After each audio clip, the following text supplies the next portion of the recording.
Is weird, odd, strange, or just plain bizarre is really your cup of tea? Then the Golden State Media Concepts Weird News Podcast will give you that fix. Can't believe it? Well, listen for yourself as we deliver the strangest news you definitely won't find on CNN or Fox. It's the Golden State Media Concepts Weird News Podcast.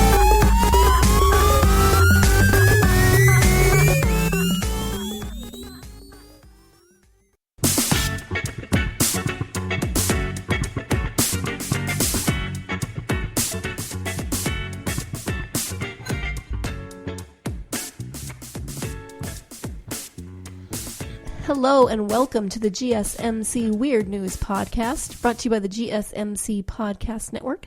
I am your host, Sarah. You have heard me on here before, sometimes sitting in with Heidi, Ariane, and Stacy. We have a new host, though. I would like to introduce you to Tate. Say hello, Tate. Hello, everyone. How are you doing there? Now, I have been on the show once before. Briefly, yes. Maybe once, maybe twice I've been on here. I remember, I feel like it was all of us in the studio, like you, me, Heidi, Ariane, Stacy. Yeah, it was kind of like little party or something in there. Yeah, and I can't even remember what we were talking about, but there may have been one other time that you sat in or just like popped in. I've always been a fan of the show, so, being kind of like your second banana nowadays is actually kind of cool because I do love the weird and bizarre stories. I like potassium from bananas, so thank you for okay. I don't know where that came from. Okay. That was like the worst dad joke ever. I know. Well, Father's Day is coming up. Okay, sorry. Since I'll make a gender It's okay. specific Father's mom Day is joke. coming up. I can channel bad dad jokes. So I'm going to apologize to all of our listeners for, I feel like everyone's going to want to clear my throat for me. I am having crazy allergies lately and I just am all scratchy. No scratchy. It just makes for good radio. Really? Or good podcasting. Good podcasting. You can tell I come from the radio world. Yes. Come over to the dark side. We have podcasts. I have no cookies. Huh? You just went right over my head there. You know that t-shirt that says, come to the dark side, we have cookies? I have no clue what you're talking about. Never seen that ever. Wow. That makes you a bigger nerd than I am. Well, we already knew that. In some ways, you're a way bigger nerd than I am. I'm a closet nerd, but I'm not a nerd. I'm a way bigger nerd than you are. But we have several stories to start out with today, all involving the animals and the ocean. Animals in the ocean. I'm all about the animals. I love the ocean, even though I cannot swim. You cannot swim. That is interesting. I've tried hard. I've seen you sort of scooch. All right, before we start, I'm going to share my little weird facts that I cannot swim. I have taken swimming lessons a number of times. In college, you were required to take a swimming course. I took swimming. And the beginning level swimming, I passed it with an A-. The only reason why I didn't get the full A+ in the class is because there's a part where you have to dive into the deep end. And I was reluctant to do the dive into the deep end, so I just jumped in and grabbed the edge and pulled myself out, and they didn't give me full credit on that one.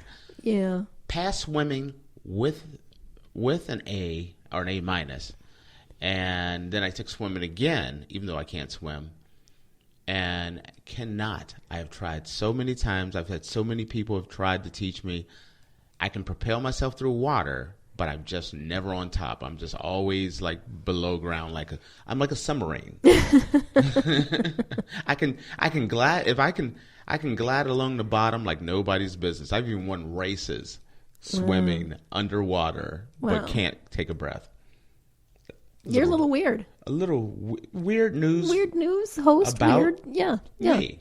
I like it.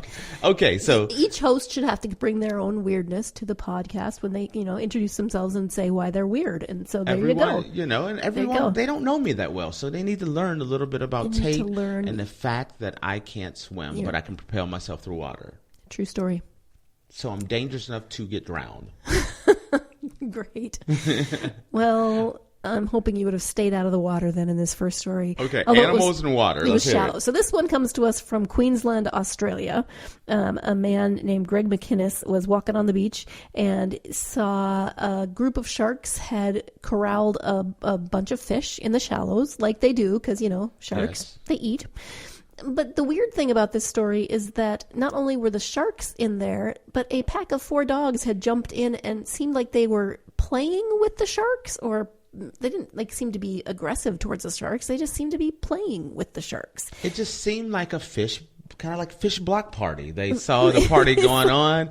The dogs were like, it's time to crash it. So they dove in there to have fun. Well, no, you have dogs, right? Yes. Okay, and if I'm remembering rightly, you used to have sharks? I had a black-tip reef shark, a nurse shark, and I've had bamboo sharks.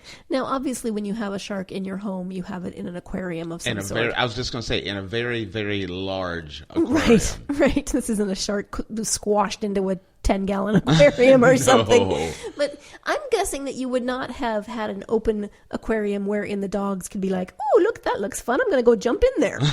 No. Especially with some of the bigger sharks. No, that would be bad. Yeah.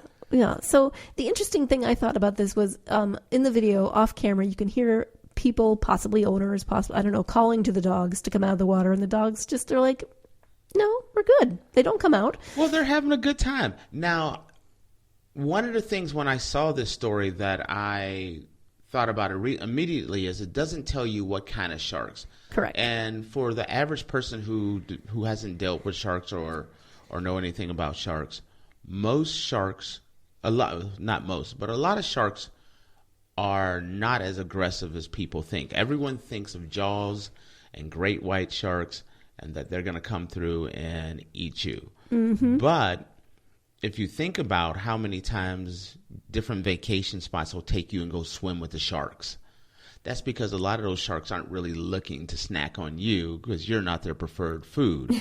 Most sharks really just want, I was going to say dog. No. Well, here's what I'm thinking. Fish. The choice between fish and a hairy mouthful of dog, I'm going for fish. Yeah, they're going to go sushi over kibbles and bits. Well, so Greg McKinnon, the man who told about this story, said it always appears playful between the dogs and the sharks. Apparently, he's seen this before. He said the sharks are always in the shallows and the dogs are island dogs. So I'm pretty sure they know each other.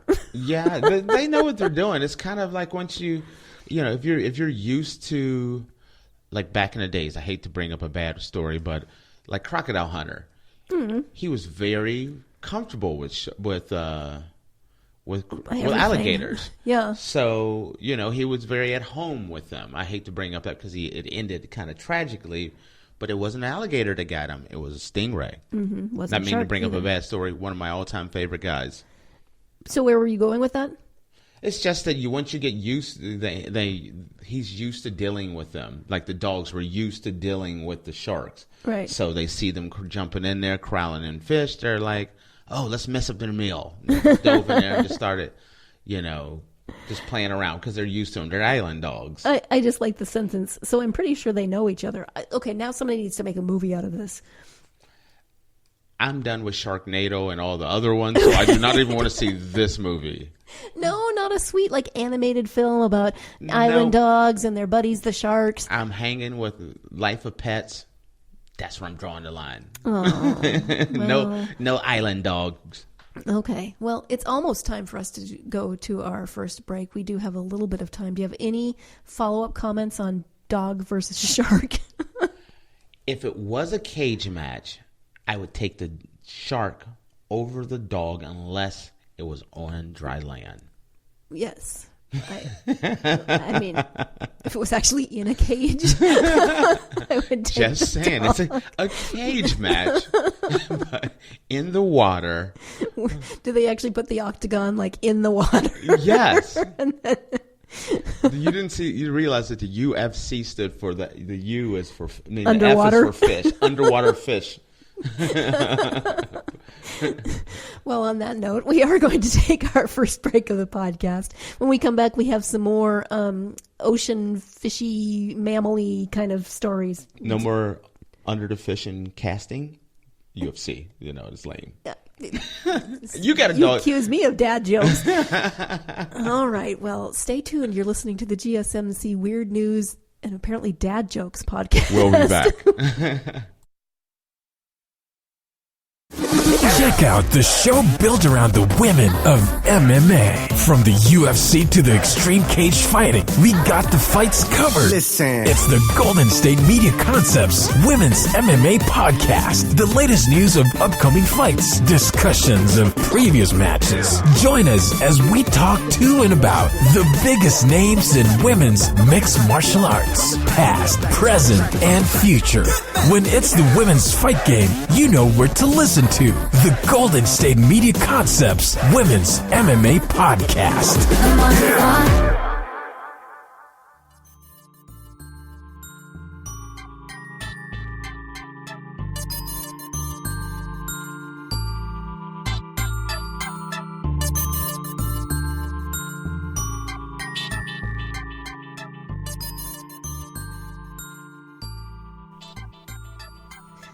Welcome back to the GSMC Weird News podcast. Before the break, we were talking about sharks and dogs playing together happily in the shallows in Australia.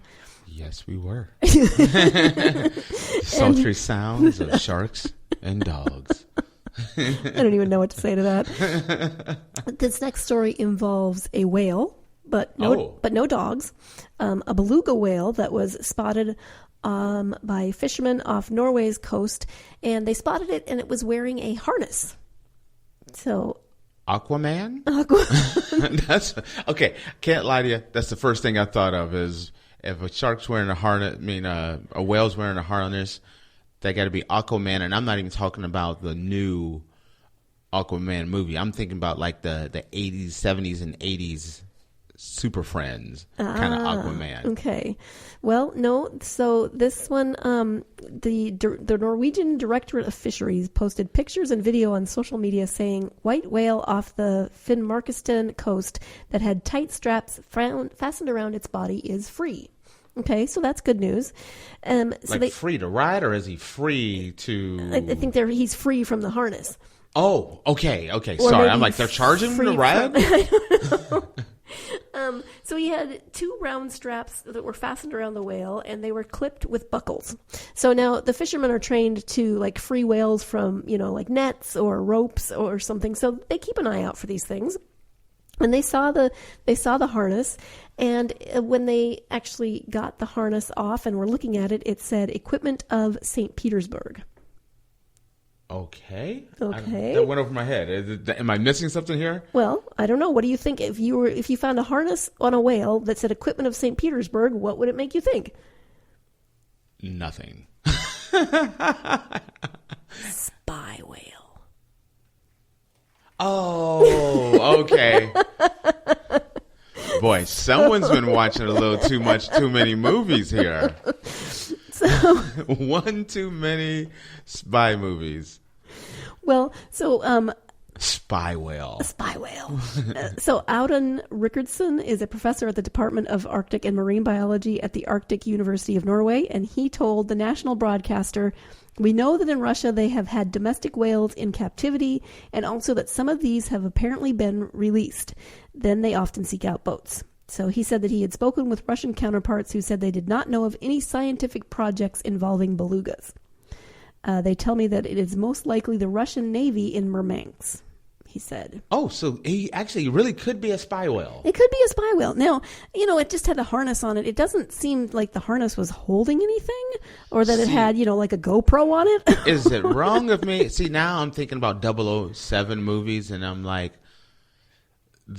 spy whale. Right. The shark, right. being the fish that shagged me. Oh, I don't know.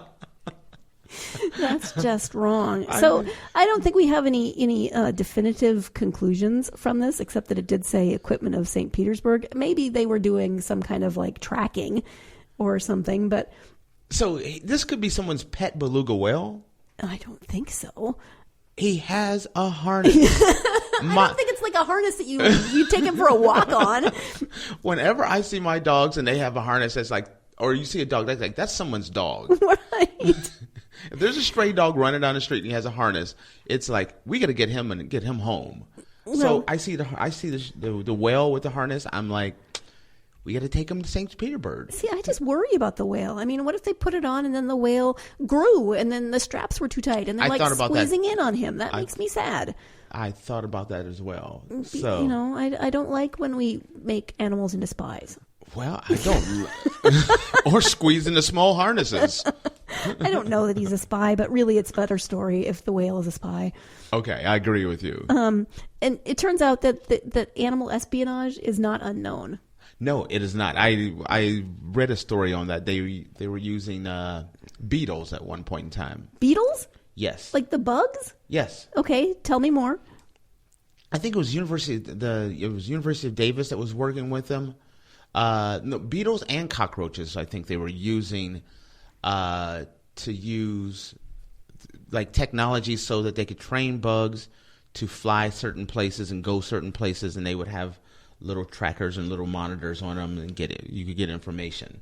So you were literally bugging people. Bugging people. That just makes me think of Harry Potter. Okay, you lost me again. Really? Come on, you've read Harry Potter. What happens? I have read. What happens in book 4 with the fact that you know book 4 chapter? Of course, I know which book verse. it is.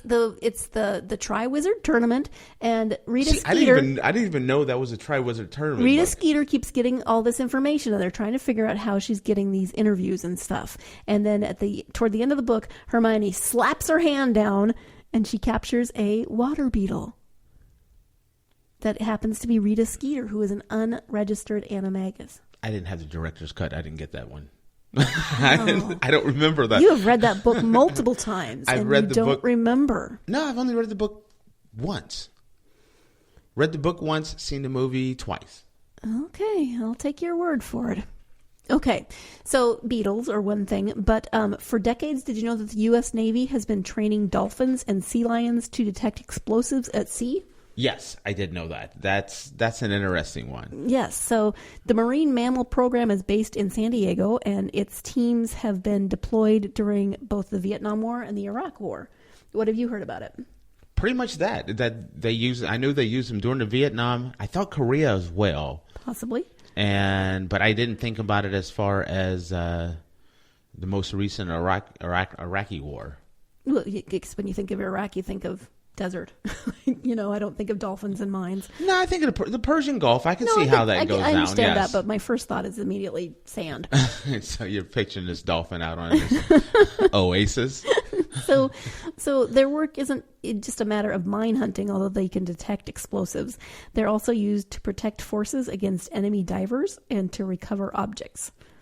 That's actually very cool. I would love to dive into that a little bit more. I may dive into that a little bit more and see what's going on with that one. Yeah, so in a media display for CNN in 2011, a former Navy SEAL was told to attempt to attach an inert limpet mine on a Navy ship. Every time the swimmer attempted to attach the mine, they were intercepted by a dolphin or a sea lion, which would attach a clamp-like device to their leg, allowing the security boat to reel them in. How cool is that? Wow, that is crazy. I mean, that is. I knew dolphins were smart, but so if you're the spy, and let's say you're a Russian spy, and you get captured. And you got to go report back to Putin that you got captured by a dolphin. Or a sea lion. A sea lion put handcuffs on your ankle. I'm defecting. Out of I'm defecting to Portugal, somewhere like that. I'm not going back. I'm not. Nope. Out of the 5 attempts, the people were intercepted 5 times. So 5 out of 5. 5 out of 5. And they felt an aggressive bump when the mammal caught up with them. The former Navy SEAL is quoted as saying, "Despite all of my efforts at concealment, I was an easy target for the dolphins in its natural environment." I'm sorry. If I have to report back to my superiors and this big old sea lion has just handcuffed me or put a tracker on me and I get captured, I'm lying. I'm saying it was a beluga whale and he had a harness. Yeah, but then that's supposedly yours. The U.S. Navy does say that it has never trained its marine mammals for attack missions. Do you know why? Why? The two dolphins are too sweet and too nice? Aw. Well, no, they'll handcuff you in a heartbeat. But, or because they don't have opposable thumbs and they can't pull the trigger. No, it's because they are unable to distinguish between friendly and enemy forces. Okay. So, they don't care. They just handcuff everybody. They handcuff everybody. You're swimming near their territory. They're like, Little Mermaid comes by. She's handcuffed. Yes. On that note, are you ready to take another break? Let's do this. Okay, so when we come back, we'll have more weirdness I can only imagine. Stay tuned. You're listening to the GSMC Weird News Podcast, and we'll be right back. Beluga. This is your ultimate stop for everything sports. The Golden State Media Concepts Sports Podcast. Should I say more? From the NFL, MLB, the NBA to MMA, it's all in here. The Golden State Media Concepts Sports Podcast. Listen now.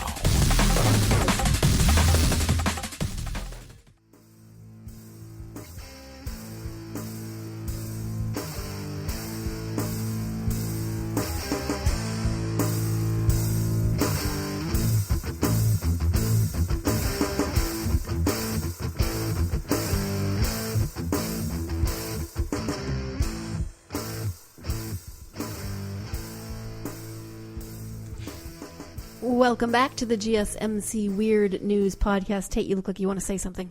Nope. Deep thoughts? No? Nope, not thinking at all. Okay. Wow. There's nothing going on in Tate's brain. I am a blank slate.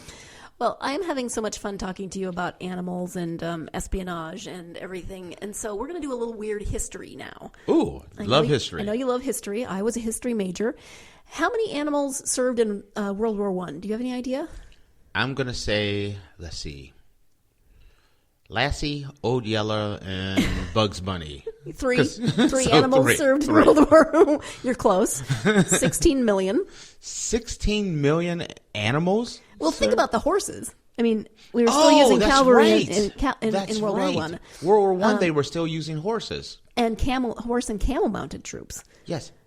Elephants as well, right? I think maybe so, but they were also, so animals were used for transport, communication, and companionship. Want to know how pathetic this is? What? The reason why I know this is because of a video game, and there was some people coming out on horses. It was a World War I video game, and there were some fighters on horses, and they were pulling wagons, but there was a group of people that were riding on elephants. That's the only reason why I know this. It was from a video game.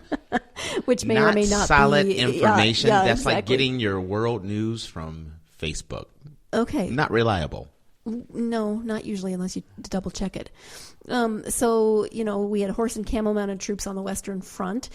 And that became a little more difficult to use cavalry as we started using new weapons like machine guns. Mm-hmm. Yes, that would not be good. This is when war is starting to change away from cavalry and more toward trench warfare. But animals did remain a crucial part of the war effort. Horses, donkeys, mules, and camels carried food, water, ammunition, and medical supplies to men at the front. Dogs and pigeons were used to carry messages. Right. Canaries were used to detect poisonous gas. Sucks for the canary. The canary is just hanging out in his cage, and if he gets drunk and passes out, you run. Yeah, he's dead. Cats and dogs were trained to hunt rats in the trenches, which is very important, but that just gives you an idea of trench warfare. Wait a minute, but, okay. Now, I do remember something with rats. Didn't they attach explosives to rats? Oh, I don't know. Okay, sorry about that. Maybe, but dogs, cats, and more unusual animals, including monkeys, bears, and lions, were kept as pets. Okay, pets are different and than mascots, serving. Yes, to raise morale and provide comfort amidst the hardships of war. In fact, I just read an article the other day about, and I don't have it in front of me, so I apologize, but it was about the dog that was considered the first comfort animal. You know how we have emotional comfort animals? Okay. So it was either World War I or World War II. I think it maybe have been World War II. And this soldier got a dog. It wasn't an official dog, but it flew missions with him. It did all this stuff. It wasn't an official dog, so he had to smuggle it home at the end of the war. It was disguised as something else. I got to find that story. Okay, really that guy needs a girlfriend. Maybe. And now here is a picture. Do you see this picture? I do. Okay, this is the picture. I'll describe it for our audience. Thank you. It's a battleship. The HMS Dreadnought. And it's one of the big giant guns in the front, the front cannon, and it has a cat inside of it. Togo, the cat mascot of the battleship HMS Dreadnought. That seems dangerous, Togo. Get out of there. Makes me think of Catapult. Jeez. Oh, so these are pictures. Now we're in this article we're looking at. There's a bunch of like mascot pictures. So here's a fox. The Red Baron with a red fox. I don't think it's the Red Baron, but then we have pictures of camels carrying wounded soldiers. That would be very important. The dogs who are, what do you think those dogs are used for? But, dogs have been used. Dogs are still used right to this day for sniffing out drugs, sniffing out bombs. There's a whole bunch of things dogs are used for. Absolutely. These are Red Cross dogs. Oh, okay. So they're probably carrying supplies and helping, sniff out wounded or, horses wearing gas masks. That's scary. Anyway, I got no comment on the gas masking dogs. Horses. Here's a monkey on a German trench mortar. The monkey goes and grabs the gunpowder. I'm making that up. He's making that up. Anyway, so animals have been used in war a lot. This article turned into more mascots than actually. Here's a working dog. He's laying telephone wire. Actually, that's kind of smart. The picture, I'm going to describe the picture. There's a dog and he has a harness on, not like the whale, but he has a harness on. Could be like the whale, we don't know. And there's a spindle on his back. And as he runs to the next location, the wire is laid down so it runs one wire to the next location, and now you have telephone. Mm-hmm. So. Yes, so that makes sense. Although, I'm an animal lover, so I'm just thinking of landmines and things where the animals are blowing up. And war is never a fun thing. But it's not like I want the humans to blow up either. I'm not saying, don't use the animals, go send the humans. See, in place of drones, in place of animals, we have drones now. Yes, which is nice. So hopefully there's no more wars, but it won't be 16 million animals in the war next time. Oh, it's just the fact that there will be a war next time makes me sad. I'm sad. Weird news has made me sad. Do you know of any other animals being used in wartime? What can you think of? In wartime, no, except for I know that the passenger pigeon became extinct because of war. Oh. So do you want to share more weird historian animal? The passenger pigeon was used to deliver messages from one line to the next line, and they were very accurate at doing this. And so I believe, I can't remember which war it was. I don't know why I have the Civil War popped in my head, but they started, anytime they saw one of the birds in the air, they would just start shooting them down. And so it got to the point where they actually went extinct, became endangered. They killed them all? Yes. That's crazy. And the last passenger pigeon died in captivity. Well, yeah, I would think so. Unless there's like a secret colony of passenger pigeons somewhere. On our way out, I'm going to tell has nothing to do with war or spying or anything else. Does it have animals at least? But it definitely has animals in it. Okay. And a weird news story about myself. Oh. I had 3 rabbits and 3 iguanas. And I raised them together. And they lived together. And the cool thing would be they actually would sleep together. So in the wintertime, they would wrap around each other. The iguanas would use the rabbits for heat, and the rabbits would use the iguanas as like pillows and headrests.